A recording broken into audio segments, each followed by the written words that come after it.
తోటి సోదరి కల్పన గారు కూడా ఈరోజు మన జూమ్ లాంగ్లో మాట్లాడడానికి సిద్ధమయ్యారు. ఫస్ట్ మనం ఒకసారి సోదరిమణి కల్పన గారితోనే మనం మొదలు పెడదాం. ఎందుకంటే వారు ఎంత ఆవేదనలకు గురి అవుతున్నారో ఆ ఆవేదనను వారి దగ్గర తెలుసుకున్న తర్వాతనే మనం చర్చలోకి వెళ్దాం. కల్పన గారు, ఈరోజు మీ పరిస్థితి ఏంటి? మీ భర్తను తొలగించడానికి అసలైన కారణాలు ఏంటి? ముందుగా అందరికీ నమస్కారం సార్. ముందుగా ఫోర్సైట్ టీవీకి నిజంగా పాదాలు సార్. ఎందుకంటే కష్టాలన్నిటికీ మీరు కొంచెం అండగా నిలబడి ఈ ఆర్టీసీ కార్మికులను ఎవరైతే ముందుకు తీసుకుపోతారో నిజంగా అభినందనీయం సార్.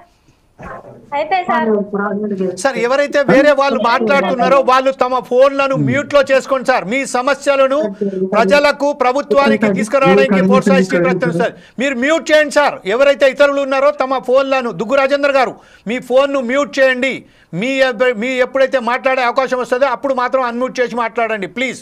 ఈ సమస్యలను ప్రభుత్వానికి సీరియస్గా తీసుకోవాలని ప్రయత్నం చేస్తున్న ఫోర్సైట్ టీవీని సహకరించండి. కల్పన గారు, గో హెడ్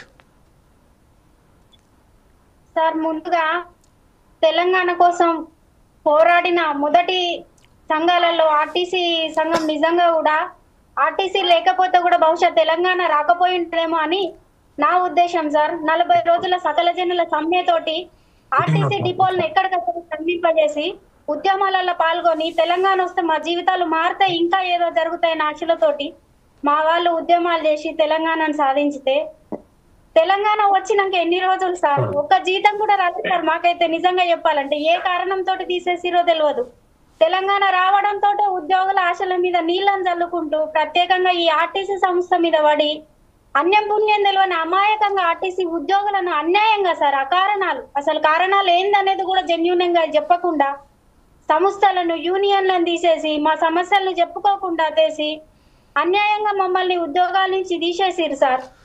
తీసేసిన తర్వాత సార్ మా బాధలు నిజంగా చెప్పాలంటే మాటలు కూడా రావు సార్.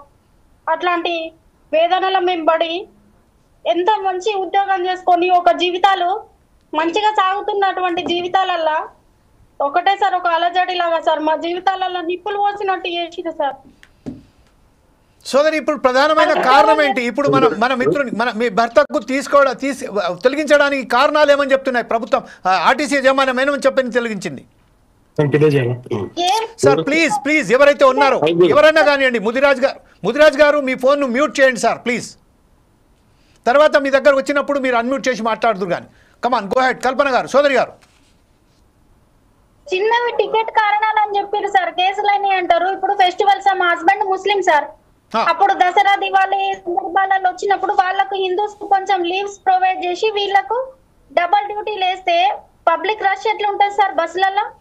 ఆ రష్ తోని టికెట్ ఒకరు తీసుకొని ఒకరు తాగి ఒకరు అట్లుండి టికెట్ తీసుకోకపోతే కూడా సార్ ఏది జరిగినా కూడా కండక్టర్ ఒకటే బాధ్యుడా సార్?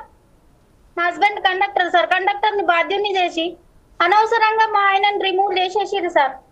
సస్పెండ్ సార్ రిమూవల్ చేసేసిరు సార్. రిమూవల్ చేసి ఇప్పుడు ఇన్ని సంవత్సరాల నుంచి సార్ రిమూవ్ అయినాక ఎన్ని నెలల నుంచి మా ఆయన నేను కాపాడుకోవాలంటే ఎంత కష్టపడ్డాను తెలుసా సార్?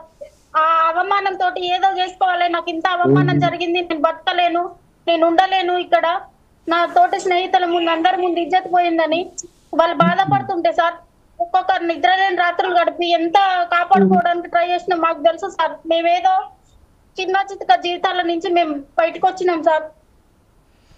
ఇప్పుడు మనం చూస్తున్నాము ఒక ఆదర్శ దంపతులుగా